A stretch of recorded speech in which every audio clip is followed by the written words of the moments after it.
How about the basic principles of human development? Ito yung luma. Okay? Una, development follows an orderly sequence which is predictable. Yung do development natin, meron doon sinusunod tong orderly sequence which is nagpe-predict. Ano yun? The cephalocaudal and the proximodistal. As you can see, the cephalocaudal, dito, ayan, di ba yung arrow, pababa din doon sa kanyang part. Nagsimula sa head, pababa. Okay, ang ibig sabihin nito is what? From the word cephalo, okay, di ba yung sakit na hydrocephalus? So, pag sinabing hydrocephalus, may tubig sa ulo. So, pag sinabing cephalo, sabi dito, the prenatal growth from conception to 5 months when the head grows more than the body. So, saan ang focus ang development ng isang bata, ng isang fetus sa sinapupunan na niya, nasa ulo. Kaya mukha tayong alien, mukha tayong Jimmy Neutron. Mas malaki di hamak ang ating mga ulo kumpara sa ating mga katawan. Then, after ng 5 months, papuntang 9 months, humahabol na ngayon yung laki ng katawan doon sa ulo. Ito kasi na yung tinatawag natin proximodistal pattern. Is the prenatal growth from 5 months to birth when the fetus grows more from the inside of the body outwards. So, humahabol na ngayon si katawan doon sa laki ng ulo. Kaya pagka nilabas, balancing. So, ganun yung sistema natin. Pupunta muna tayo ng cephalocaudal. Pagka after ng 5 months, pupunta na tayo ng proximodistal. Okay, then, number 2, the rate of development is unique to each individual. As you can see, based on the picture, okay, dalawang bata, same ang edad, same na lalaki, pero ba't isa mas matangkad? Kasi the rate of development, yung bilis o yung bagal ay unique. Kanya-kanya tayo eh. Kasi nakabase ito sa ating genes o sa ating maturation. So, dito natin masasabing may tinatawag tayong early maturers and late maturers. Pag sinabing early maturers are children which early matures compared to his or her age mates. For example, sa mga babae, baka meron sa inyo grade 4, as early as grade 4 nagkaroon na ng menstruation. The rest ng klase mga babae, wala. So, yung tinatawag nating early maturers. Pag sinabi naman nating late maturers, are children who lately matures compared to his or her age mates.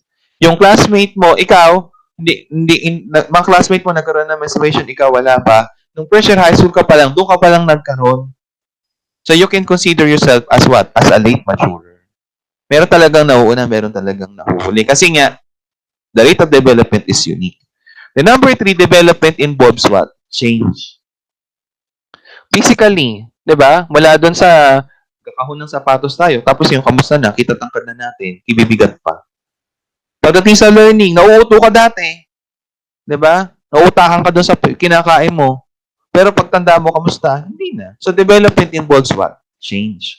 So, doon na, magagamit natin dito yung theory ni Jean Piaget, yung cognitive development. Kasi doon natin makikita yung trend ng ating pag-iisip eh. Mula doon sa sensory motor, papuntang pre-operation, papuntang concrete, papuntang foreman.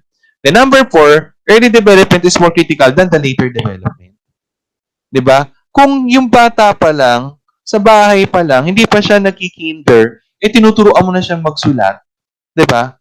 Matututo na siya magsulat agad pagpunta sa school. Unlike ito, kamusta? Mukhang may problema pa sila ni teacher. Bakit? Hindi siya makapagsulat. Kasi ano nangyari? Hindi tinuruan ni nanay. Nung pagdating sa school, bahala ka na teacher magturo. Kaya sinasabi dito, early development is more critical than the later development. Kailan mo hahabulin? Pag matanda na, hindi na. Matigas na ulo niya, matigas na buto niya. Nagmura yung bata, kailan mo hahabulin na turuan siya na mali ang pagmumura? Pagka ba matanda na mas matangkat pa sa iyo, mas malaki pa sa iyo, kaya ka nang ihagis bilang magulang niya? Hindi na, di ba? So, dapat tuturo mo pa lang siya, bata pa lang. So, handyan yung aspeto ng physical, intellectual, emotional, cultural, spiritual. Turo mo na habang bata. Huwag matanda. Kasi pag matanda na, may sariling isip na yan. Okay, then, number 5, development is a product of maturation and learning. Sabi nga natin kanina dun sa passage na binasa natin, di ba? Tayo bilang tao, kinukonsist tayo ng maturation and learning maturation, yung ating development, physically, tumatangkad tayo, pero as well, meron din tayong quality. Okay, then, number 6, there are individual differences in development. So, dito po mapasok individual differences principles that no two individuals are the same. Parehas ang goal, pero yung isang bata, anong natutunan ka agad? Cellphone. Yung isa, kamusta? Xylophone. O xylophone man ang tawag dyan. Diba? So, dito natin makikita na ang bawat tao ay hindi magkakatulad. Lahat sila ay magkakaiba. Kung magkakaiba, ano gagamitin mong strategy sa pagtuturo? Magkakaiba din. Okay, then, how about 7? There are social expectations for every development period which are often referred to as developmental task. Okay. So, pag sinabi natin social expectation, ito yung, for example, si baby, ipinanganak, anong in-expect nila? Iiyak dapat. Tapos, maya-maya dapat iiyak na dyan. Bakit? Gutom dapat. Diba? Pag 1 year old, dapat nakakapagsalita na. Pag 2 years old, dapat naglalakad na. Pag 3 years old, dapat tumatakbo na. Pag 4 years old, dapat malikot na. Pag grade 5, dapat kinikinder na. Pag grade 6, grade 1 na. Nagsusulat na ng pangalan, nakakabasa na. 'Di ba? Yan yung tinatawag nating social expectation hanggang sa ating pagtanda. Kaya 'di ba, ang tanda-tanda na niya, hindi pa siya natututo. May ini-expect ka din doon sa tao na 'yon, 'di ba? Okay. Ang tawag natin dito ay developmental task. Okay. Then, sa human development, meron tayong dalawang approaches o perception o paniniwala. Okay. Una, may tinatawag tayong traditional development. When we say traditional development, shows extensive change from birth to adolescence, little or no change in adulthood, and decline in late old age. Kung mapapansin natin, yung traditional development is more on the physical. Na tayo ay mula doon sa isang sanggol, ay tumatanda, lumalaki, pagdating ng pagtanda, nagde-decline. At the same time, kung skills ang pag-uusapan, mula sanggol, mula sa wala, madami kang natututunan hanggang sa pagtanda mo, nababawas at hindi mo na nagagawa. That's what we call traditional development. Medyo lang na para bang pag matanda, ang konsepto nito, pag matanda ka na, wala na, tapos na. Tigil na ang pag-aaral. Wala nang learning, tanda ka na eh. 'Di ba? Then, number 2, this is what we call the lifespan development naman.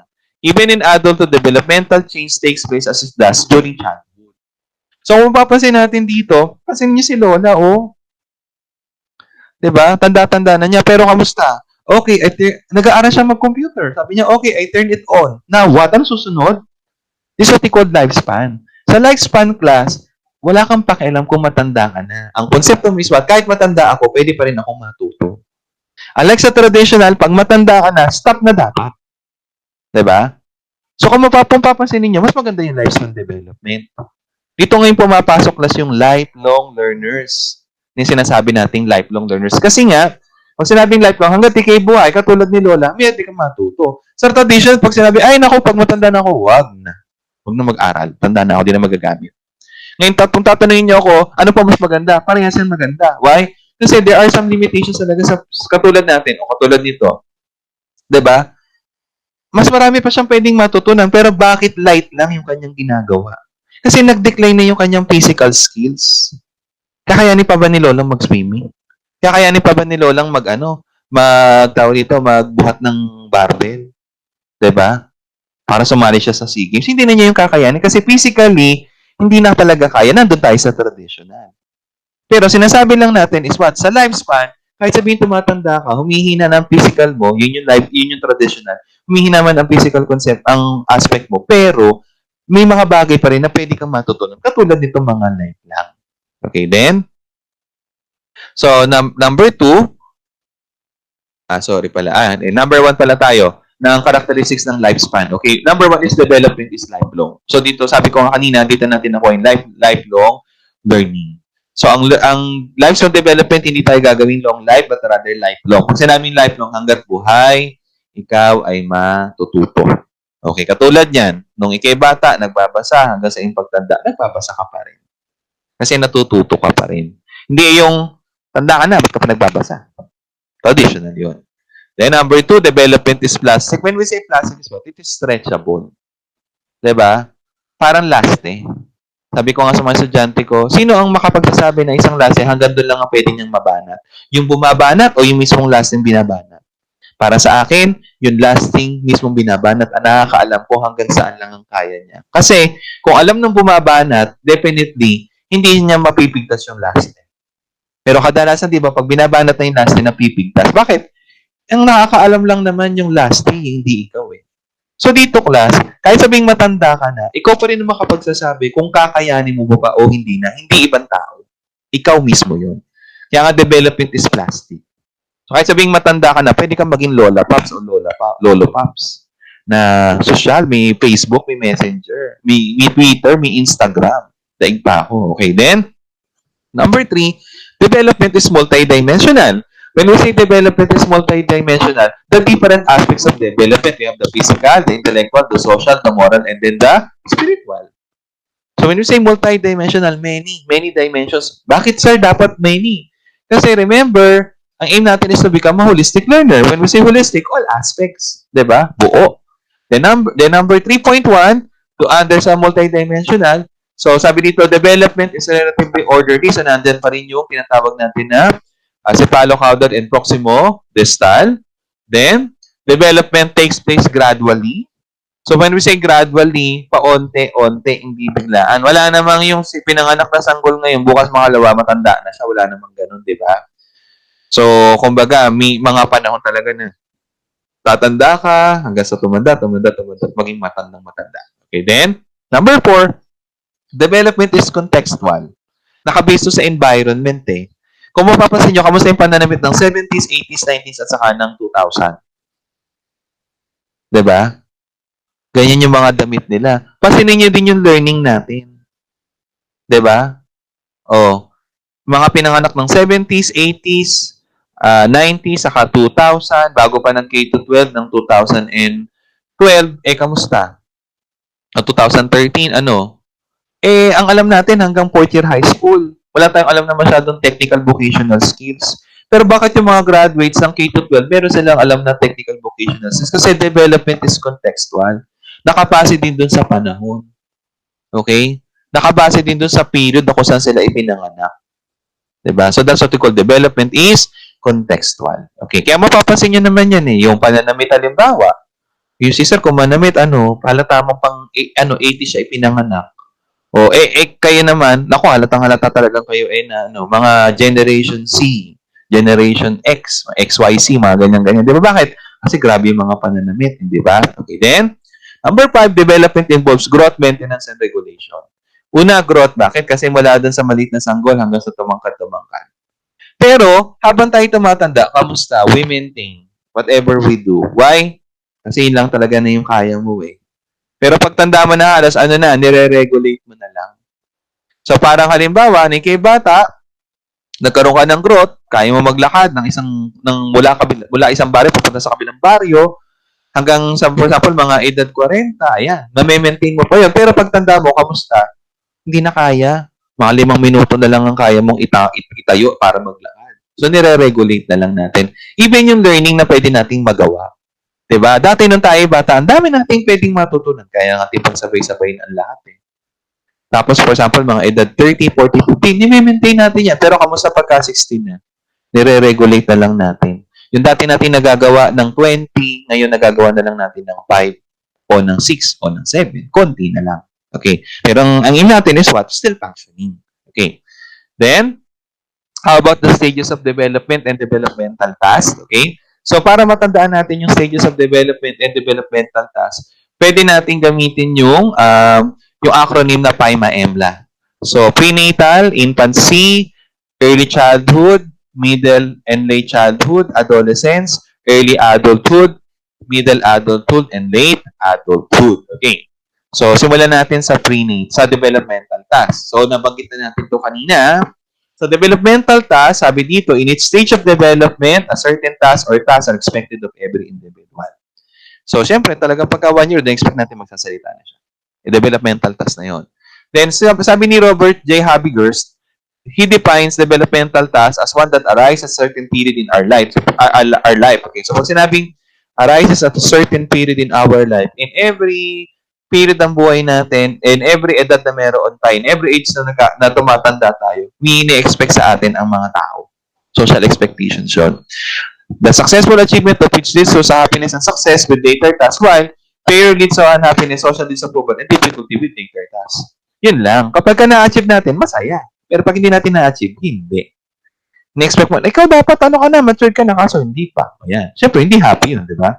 Then, katulad dito, ito yung tatag natin mga developmental tasks. Ito yung expect natin. Puro dede-dede, laging makananay. Ito naman, ayan, maglakad-lakad, nagsusulat na, maglalaro na. Ito, hinahanap niya yung kanyang identity. Ayan, magtatrabaho, tapos bindang huli, anong mangyari? Mag-aanak, ayan, sa maging lola, developmental. Yun yung expect natin sa kanila. So, unahin natin yung prenatal period, conception to birth. Okay. So, it involves tremendous growth from a single cell to an organism complete with brain and behavioral capabilities. So, ganyan yung concept. Ganyan yung itsura natin. Kasi napupunan ng nanay natin. Okay, so ang prenatal ay nahahati, tawag dito, itong tatlong konsepto na to, germinal, embryonic, and fetal, ang tawag natin dito ay gestation. Sa madaling salita, yung pagbubuntis ni nanay, ang tawag natin dito ay gestation. So, gestation is the development before birth and takes place in 3 stages. So, habang pinagbubuntis ka ni nanay mo, it takes place the gestation. Ang gestation ay nahati sa tatlong period, okay? So, ito yung tinatawag natin na germinal, embryonic, and fetal. Madaling tandaan, gep-gep lang. Okay, gep-gep, sabi nga ng sex bomb. Okay, so germinal, sabi dito, first 2 weeks after conception. Yung unang 2 linggo na nag-meet na yung egg cell sa sperm cell, okay, once na nag-meet ang egg cell sperm cells, ang tawag natin dito, kung nakita nyo sa picture, ay zygote. Then after nun, from 2 weeks to 8 weeks or to 2 months, papasok tayo ngayon sa embryonic. At ang tawag sa atin ngayon, embryo. Okay, then after ng 8 weeks o 2 months, pupunta tayo ngayon sa 2 months to 7 months or after conception, which we call the fetal stage. Okay, fetal po, anti-fetal. The fetal stage we're in, ang tawag sa atin ngayon ay fetus. Hanggang sa tayo ay maipanganak. Okay, then, pag tayo na ipanganak na, eto na yung infancy, mula birth up to 2 years. So, so ano yung expect sa atin? A time of extreme dependence on adults. Social developmental tasks, di ba?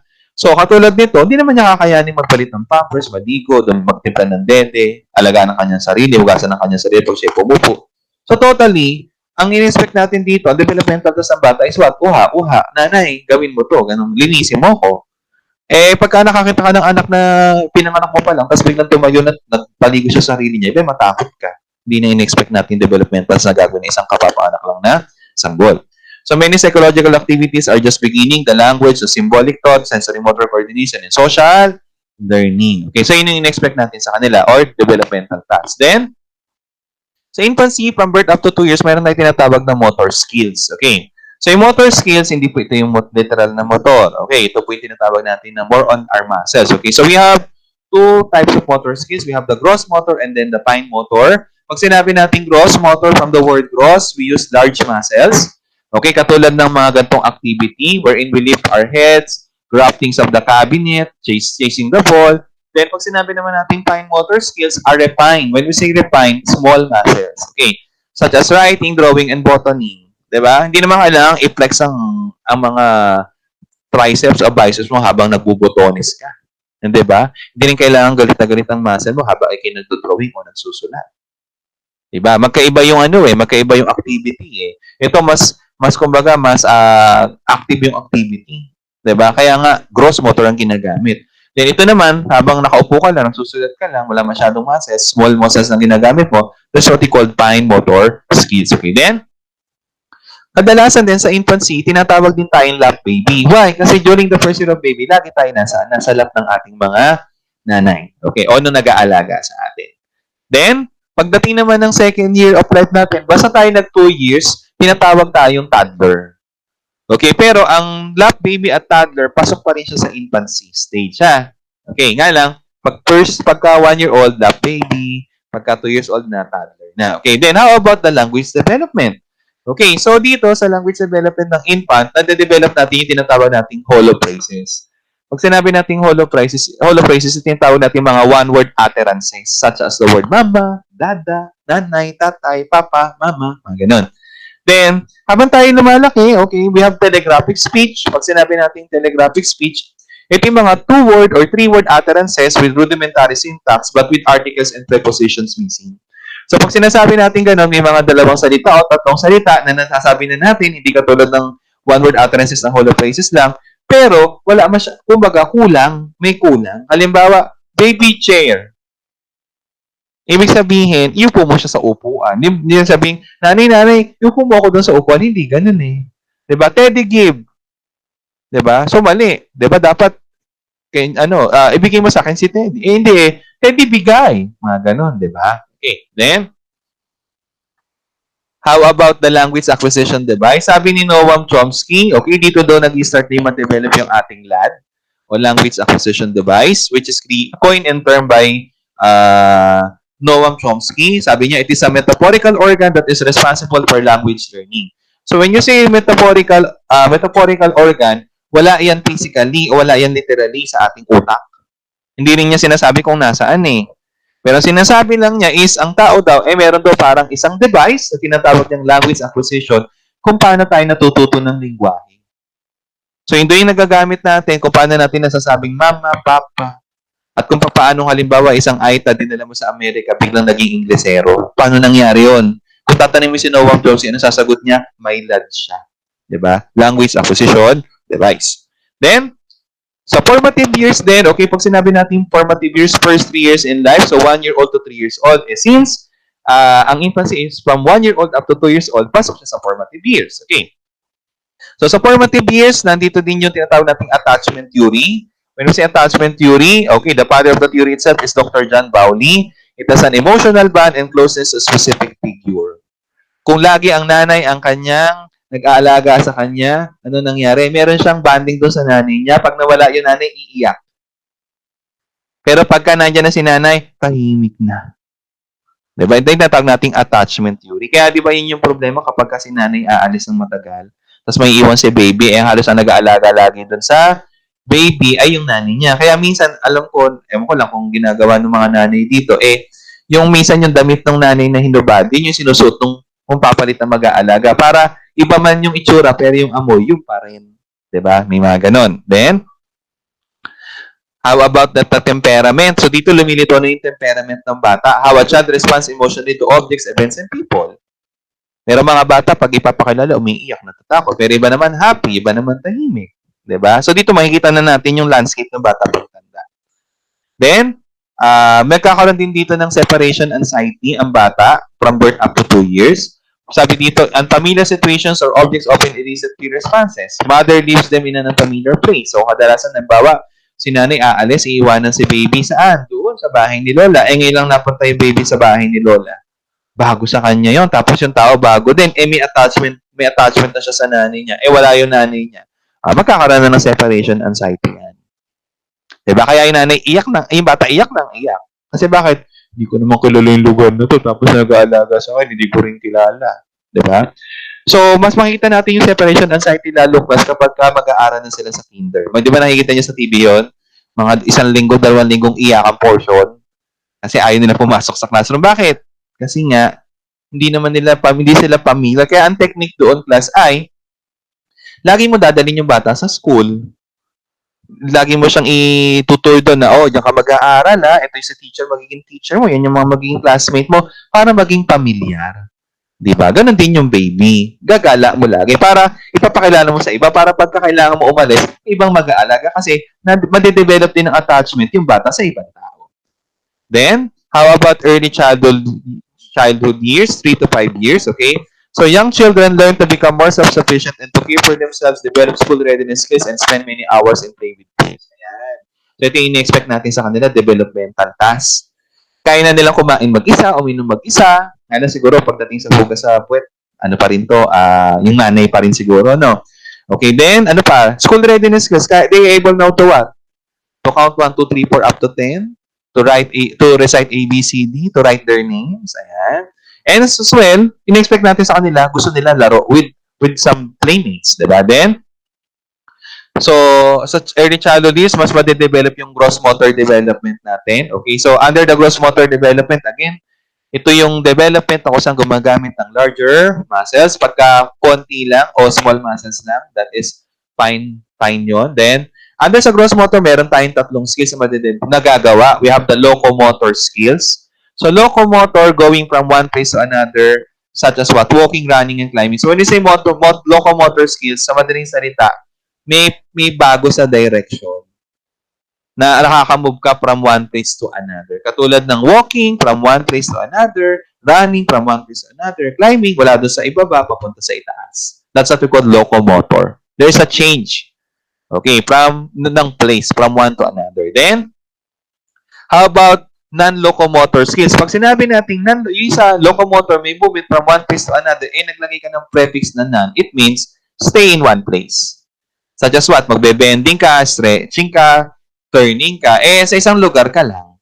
Hindi ba? So, ang tawag natin dito ay non-locomotor. Walang pagbabago sa lugar. Okay? Hindi ka nagpapalipat-lipat. Pag nagpapalipat-lipat ka, that is locomotor. Pag hindi ka nagpapalipat-lipat sa isang lugar, non-locomotor. Yun. And then the last is the manipulative skills.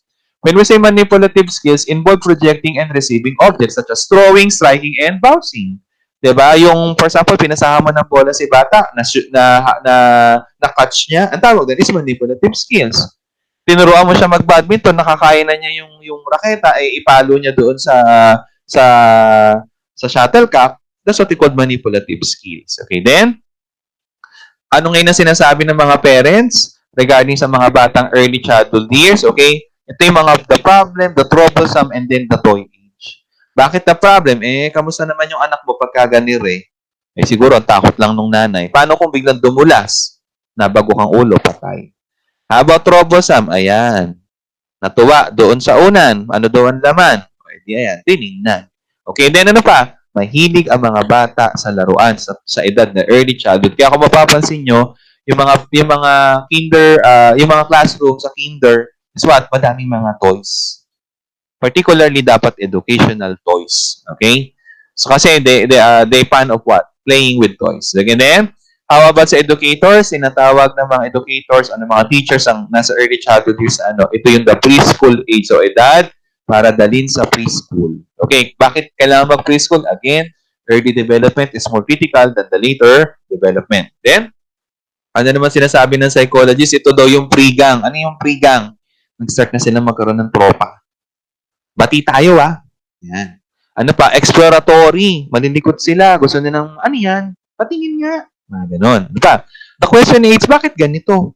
Bakit ganon? Anong tawag dito? Bakit? Ganyan. Okay, then, so, yun in-expect natin. Pag ang bata naman tatanong, sagutin nyo. Hindi yung anta. Tanong ka ng tanong, ganyan. Hindi pwedeng ganon. Kasi, alam niyo ba kung ba't sila nagtatanong? Kasi they want to learn. Diba? Kung papagalitan mo, hindi na yung matututo. Diba? Then, sa early childhood din, dito daw nag-start yung stages of growing according to Victor Lowenfeld. So, meron siyang tatlong stages of growing. We have the scribbling, the pre-schematic, and then the schematic. Pag sinabi nating scribbling stage, it begins with the zigzag lines which later become circular markings. Para sa akin, ito yung mga gulgul-gulgul ng mga bata. Yung basta umawak ng ballpen ng Crayola, sige, kaskas dito, kaskas doon. Scribbling yon. Pero pagka nakakagawa na sila ng mga stickman, katulad ng mga ganyang itsura, may prominent head na with basic elements. Kumbaga, may ulo, may katawan, kahit sabing stickman lang siya, may paa din, may kamay, okay, parang scarecrow. Tawag natin dito is pre-schematic. Pero kung nakapag-drawing na siya ng more, the scenes are more depicted, more elaborate scenes are depicted, kumbaga, mas na-elaborate niya, mas malinaw tingnan na kapag do-drawing na siya ng bundok, may araw na, may bahay nga Na-elaborate na niya yung bahay, dapat may bintana, may pinto, na dapat ang bahay may tanim na halaman nasa gilid ng kalsada, na dapat malapit tayo sa bundok na may mga puno na doon sisikat ang araw. Tawag doon is schematic stage. O tandaan, scribbling, pre-schematic, schematic. Scribbling, gul-gul-gul-gul, stickman, pre-schematic, pero pagka mas detailed na, that's what we call schematic stage. Then, may tinatawag din tayong pass mapping na nag-a-appear mostly during early childhood years. Pag sinabi nating pass mapping, a process by which children observe the meaning of a new word after hearing it once or twice in conversation. Tandaan niyo yan. Kapag ka meron kayong batang karap na 3 to 5 years old, tapos nag-uusap kayo ng kumari mo, halimbawa, anong kumpare mo, may ginamit ng mga salita. Tapos, tingin nyo, hindi na dinig ng bata, hindi niya naiintindihan, kala nyo lang yun.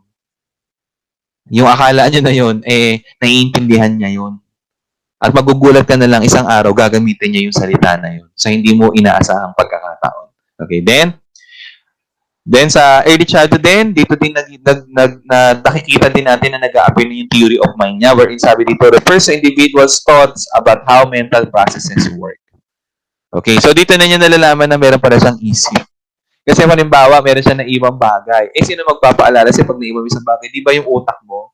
So, sasabihin ng bata, pinagpaalala sa akin na na naiwan ko yung ganito ko. Then, sasabihin na nanay mo, yun yung utak mo, yun yung isip mo. So, doon na nade-develop ng bata yung theory of mind. Okay, then, dito din sa early childhood, nag-start din yung stages of play according kay Mildred Parton. Okay, so yung Parton stages of play, 6 po ito, nag-start yan sa unoccupied play. When we say unoccupied play, children are not playing but directs his attention on anything that interests him. Kung mapapansin niyo, may mga bata naglalaro sa duyan, kamusta si bata? titingin-tingin. Ayan. Yan ang tinatawag nating unoccupied play. Mula sa malayo, titingin-tingin. Mula doon sa playground, alin yung pinaka-laro na kung saan yun yung makaka-catch ng kanyang interest. Pero hindi siya lumalapit, hindi siya nakikipag-usap, mula lang sa malayo, tumitingin-tingin. Ang tawag doon, unoccupied play. Now, pagka yung bata, sabi dito, children watch others plays and are talking to them but is not involved. So, yung bata mula sa malayo, anong gagawin? Lalapit. Pero kung mapapansin nyo, wala namang hawak. Si batang babae, wala siyang hawak na laruan. Nakikipag-usap lang siya, ano yung nilalaro nyo? Paano yung nilalaro? Ayan. Pagka ganyan, onlooker yan. Then, third one, solitary play. Ano gagawin ng bata? Uuwi. Kukuha ng sarili niyang laruan. Maglalaro siya mag-isa. Kasi solitary eh. Playing with toys by themselves. Pero, time will come, pagdating sa number 4, kukunin niya yung toys niya, tapos ano gagawin? Tatabi siya doon sa mga batang ganun din ng laruan. Ang tawag niya dito ay parallel play. Children play beside and not with each other. Hindi pa rin siya nakikipag-usap. Pero, ano gagawin niya? Papakita lang niya, oy, may laruan din ako tulad ng laruan mo. Hindi lang niya masabing, ay, laro din tayo. Diba? Okay. Then, number 5, eto na. Sasabihin niya ngayon, oy, di ba yung laruan mo ganyan? Ganito din laro ko. Laro tayo. Diba? Okay. Ito yung tinatawag nating associative play. Children play interact with others but not as assignment rules and organizations are agreed upon. Okay, then, how about 6? Okay, ito na. So, dito sa 5, associative, walang rules. Basta laro-laro lang. Pero sa number 6, cooperative play na, ito na yung children plays with others bound by some agreed rules and rules. Katulad dito, di ba, hilahan ng lupin, may rules yan. Di ba? O, laro tayo halimbawa ng, ng pitik-bulag. Pitik-bulag, may rules pa rin yun. Di ba? O, yayain mo yung bata maglaro ng snake and ladder, may rules pa rin yun. Di ba? So, yun yung tatawag natin cooperative play. So, sa nag-start sa onlooker, tapos sa unoccupied, sumunod onlooker, sumunod solitary, sumunod parallel play, tapos naging associative hanggang sa naging cooperative play. Then, dito din limitaw yung caregiving styles ng mga magulang according kay Diana Bombreen. Okay, so meron siyang 4 na caregiving styles. Meron siyang tinatawag na authoritative, permissive, authoritarian, and negligent. When we say authoritative, ito yung high in demandingness but high in responsiveness. Ang tatandaan nyo lang dito, yung D at saka R. Pag sinabi class demandingness, it involves disciplines and confrontation strategies. Yung pagka nagkamali ang bata, papaluin mo kasi nagkamali siya. Kumbaga, sinusuheto mo lang yung bata. Ikinokorek mo yung bata sa kanyang pagkakamali. Pag sinabi namang R o yung responsiveness, ito naman yung pagpapakita ng pagmamahal ng nanay. Pag-meet ng needs ng bata. So, mapapansin nyo yan, merong high and low. Pagka authoritative ka, it means, yung pagmamahal na binibigay mo sa anak mo, mataas. Pero pagka nagkamali, mataas pa rin ang discipline mo dun sa bata. Pero kung ang nangyayari, hindi ka masyadong mapagmahal, pero pagdating sa disiplina, grabe, pumamalo. Diba? That is authoritarian. Ngayon, kung permissive ka naman, grabe ka magmahal sa anak mo, pero, ano nangyari? Wala ka naman masyadong disiplina. That is permissive. Kaya ano nangyayari sa permissive? Spoiled brat. Kinukonsente mo. Diba? Lahat ng gusto binigay. Pero pagka nagkamali, hindi mo pinapa. Nang away yung anak mo, hindi mo pinalo. Diba? Then pag negligent naman, eto, parehas low. Hindi ka na mapagmahal, hindi ka rin nagdidisiplina, wapakas ka. So tingnan natin mabuti dito sa picture. So ito yung authoritative. Ayan. Kung mapapansin natin, maaaring kinakausap ni tatay si baby kasi yung anak niya kasi nagkamali. Pero pansinin natin, 'di ba? High in love pero high in discipline pa rin. Ito, kamusta? Ayan. Walang nararamdaman pagmamahal yung anak mo pero pagkadating sa pagka pinapagalitan mo, grabe. Ito naman yung permissive. Low in demandingness but high in responsiveness. Ito naman yung negligent. Nagbabasa ka, tinali ka na ng mga anak mo, wapakals ka pa rin. Sakit sa ulo to, yung mga bata na to paglaki. Okay? Tandaan natin yung R at saka yung D. Ito high in R, high in D. Ito high in D, low in R. Ito naman high in R but low in D. Ito naman low sa D, low din sa R. Okay, then? So anong mga magiging epekto kapag ganito yung caregiving style sa ginagamit natin? Co-authoritative, anong mapipil ng bata? Safe and secure siya, takes responsibility for his or action. So meaning, alam niya na pag siya nagkamali, mapapagalitan siya. Then, good self-control, realistic view of oneself for empathy. Kasi di ba kada sa pag pinapalo natin, alam mo bang mali yung ginawa mo? Sige nga, sa'yo ko gawin yun. Kaya nagkaroon siya ng empathic na point of view. Then sa authoritarian naman, nagiging aggressive behavior nagkakaroon ng aggressive behavior yung bata, nagkakaroon siya ng poor self-control and poor self-esteem. Why? Kasi puro pagalit na lang, walang pagmamahal. Diba? How about permissive? Difficulty controlling his or her impulses, dependent, demanding on caregivers, easily gives up on a task, rebellious, inadequate, and emotional control. So, madaling salita, spoiled brat. Diba? Sa negligent naman, disobedient. Paano hindi magiging disobedient? Tinatali ka na, wapakals ka pa rin. Talaga masusuwayin ng bata yun, diba? Very demanding, low in self-control, low in tolerance, poor frustration, lacking for long-term goals. Then, how about number 4? Middle and late childhood, which is from 6 to 12 years old. So, ito na yung elementary years. So, sabi dito, the fundamental skills of 3 R's are mastered. Kailan ba naging start mag-develop yung 3 R's? Doon yun sa early childhood, 3 to 5 years old. Pero pagdating dapat sa elementary, dapat na-master na natin yung reading, writing, and arithmetic. And then the child is formally exposed to the larger world and its culture. So, paano nangyari yan? Malaki na nakakagala na yan. Hindi mo sasabihin, mamaya pa yung uwian, pero ano nangyari? Gumala pala sa kapitbahay. Diba? Achievement becomes a more central theme of the child's worth and self-control increases. So, alam naman natin yan, diba, na naka-perfect ako ng quiz, 100. Uwi yan sa bahay, papakita sa inyo yung kanyang score sa quiz, 100 siya. As well, self-control increases. Hindi, na yan, kumbaga, kaya na niyang mag-control ng kanyang pupo, ng kanyang wiwi. Hindi katulad ng early childhood na mama, mapupupo ako, yung pala, napupo na. Diba? Then, the skills of late childhood can be categorized roughly into 4 major groups, such as what? Self-help skills, kaya na yung tulungan ng kanyang sarili, maligo mag-isa, kumain mag-isa, maghugas ng puwet mag-isa, okay, magsuot ng damit mag-isa. Social help skills, kaya na niyang tulungan ng ibang tao. School skills, reading, writing, and arithmetic, and as well, play skills. Hindi mo na yan maaawat maglaro. Madali yung matuto maglaro. Then, sabi ng mga parents, ang middle and late childhood, dito daw yung trouble sa, bakit? Mahilig sa away. Yung mga tuksuhan, nagkatingin na lang ng Then, slappy. Ano yung slappy? Ayan. Kita nyo naman, di ba, sa gitna, yung mga gamit niya, naghambalang. Medyo baboy siya sa gamit. Then, the third one is the quarrelsome. Mahilig din sa away. Okay, then, sa educators, tinatawag nila itong elementary age. Sorry, hindi ko na lang napalitan, pero ito ay, tawag dito, middle and late childhood. Okay, then, correct ko na nga po natin. Actual. Sorry, Hindi kayo malito. Yan, I'm sorry.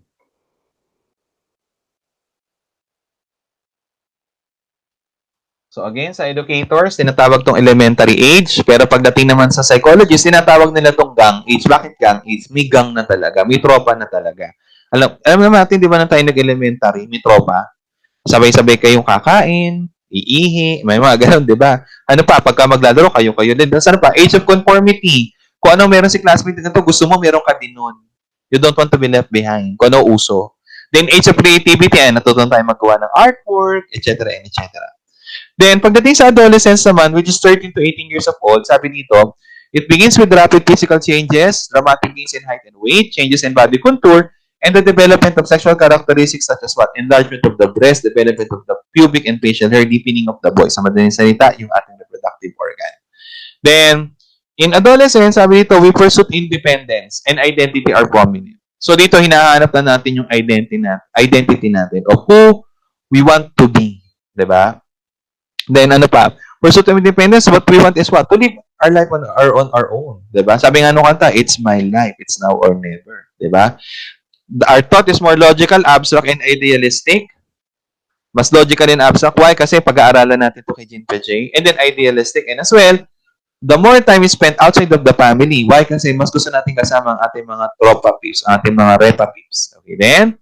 So, pag-aaralan natin yung puberty. Sa puberty, sabi dito, it's the onset or the beginning of the sexual maturity. Ano yung tawag dito, yung nag-initiate ng growth spurt sa atin? Ito yung ating mga gonads. So, ang gonads, ang babae at lalaki ay may gonads. Yun nga lang, ang gonads ng lalaki tinatawag na testis. So, ito yung nagpo-produce yung scrotum. Then, yung ovaries naman sa female nagpo-produce. Ito yung sa sperm cell, ito naman yung sa egg cell. Sila yung mag-initiate ng growth spurt. Okay, then, so, tingnan natin yung sa lalaki. Ano yung ilalabas na tawag dito na chemical na yun yung magpo-produce para maging lalaki, pag binata na si batang lalaki. Ito yung tinatawag nating testosterone. Ito yung hormone. Okay. So, testosterone is the growth of the testes. Once na nagkaroon ng testosterone, dito na yung papasok. Lalaki na yung ating testis and scrotum. Ayan, pakicheck po mga kalalakihan kung lumaki nga ba talaga. Then ano pa? The penis and as well the first pubic hair. Ayan, nagkaroon na ng buhok doon sa itaas. Ano pa? The capacity for ejaculation. Kapag nang-masturbate ka, ay meron kang lalabas na sperm cell. Okay? So, yung unang labas ng sperm cell, ang tawag doon ay spermachy o spermaceae. Okay, hindi ko lang talaga kung anong tamang pronunciation. And as well, the growth spurt, yung voice change, mula dun sa mataas, biglang lumalalim, nagiging baritone yung voice. Okay, yung pumipiyok, mga ganun, di ba? Then, the facial hair development or beard growth. So, alam na natin, di ba, yung nagkakaroon ng bigote, balbas, and the continuing growth of the pubic hair sa ibaba. As well, yung pubic hair din sa kilikili. Then, how about sa girls naman? Yung hormone na piniproduce ng kanilang ovary ay natawag nating estrogen. So, ito yung beginning of the breast enlargement. O, tabi-tabi po, baka yung iba hindi lumaki. Ano pa? The appearance of the pubic hair. Okay? Sa ibaba at saka sa kilikili din. The widening of the hips. Ayan, yun yung pagkakaroon ng kurba. So, ikaw ay Coke na 237 ml at hindi Coke pasalo. Okay? Ano pa? A growth spurt and a menarche. So, yung first menstruation ng mga babae, tinatawag natin menarche or menarche. Okay, then, so, ayan. Ito yung ipakita natin na, ito yung tinatawag natin spermaceae, yung pag nag-ejaculate ay meron lalabas ng sperm cell. At yung babae naman, kadalasan yung menarche nila, kadalasan ay very traumatic kasi habang sila natutulog, doon pala sila tinagusan. Diba? Tapos magulat sila may dugo, kaya sila sumisigaw. Excuse me. Then, sabi nga natin kanina, yung identity is prominent. So, si James Marcia, nag-create siya ng 4 na phases of identity status to find our identity. If we can find or not. Okay, then, so yung first identity ni John Marcia sa phases of identity is what we call identity foreclosure. Pag sinabi nating identity foreclosure, an adolescent who is a follower finding security in others, not in his or herself. So in other words, di ba, for example, si tatay fireman, sasabihin ni tatay, anak, gusto ko maging junior kita na maging fireman ka din. Sige daddy, magiging fireman din ako. So, anong nangyari? Yung dream na gusto mo o yung identity gusto mo, hindi nang galing sa iyo, galing sa ibang tao. Kaya nga tinawag na foreclosure eh. Di ba ang isang collateral, pag sinabing foreclose ang collateral, hindi na muna pag-aari yun, pagmamay-ari ng iba. Ganon din dito, ang identity mo, hindi iyo, galing saan? It's either sa nanay mo o sa tatay mo o sa ninong mo o sa ate o kuya mo. Na yung dinidream mo na ganito, hindi galing sa iyo, galing sa kanila. Then, pero habang tayo tumatanda, papasok tayo sa moratorium. So, sa moratorium, sabi dito, an adolescent searcher. So, pag sinabi natin adolescent searcher, you are now searching. Okay, sino ba talaga yung gusto ko? Sabi nga nung kanta, alin. Diba? Alin dito, hahanapin mo siya. Then, number 3, pag nahanap mo na, ang tawag dito is identity achiever. The adolescent fully find himself or herself. So, sa moratorium class, marami kang itatry. Kitang-kita yan doon sa mga estudyante na laging first year, nag-first year ng nursing, nag-first year ng eduk, nag-first year ng HR, nag-first year ng IT. Dami niyang tinry kasi hinahanap niya talaga kung alin yung saswak sa kanya sa identity niya eh. Pero once na nahanap na niya, eto na yun, identity achiever na. Ngayon, anong tawag doon sa mga taong hindi nahanap yung identity? Ang tawag doon is identity diffusion, wherein the adolescent failing to find himself or herself. Okay, then, how about early adulthood from 19 to 29 years of age is a time of establishing personal and economic independence, career development, selecting a mate, learning to live with someone in intimate way, starting a family, and rearing children. Diba? So, eto na yung magka-college ka na, tapos handyan na yung career development mo, and as well, yung pagka nagtrabaho ka na, may kita ka na, magpapamilya na, ayan. Then, sabi dito, early adulthood is a settling down in the reproductive age. So, ito daw yung time to settling down as well para magkaanak. Kaya lang nila nasabing settling down kasi nga, if you are economic independence na, kumbaga, economic independent na kung saan, kumbaga, may sarili ka ng trabaho, hindi ka naaasa sa magulang mo.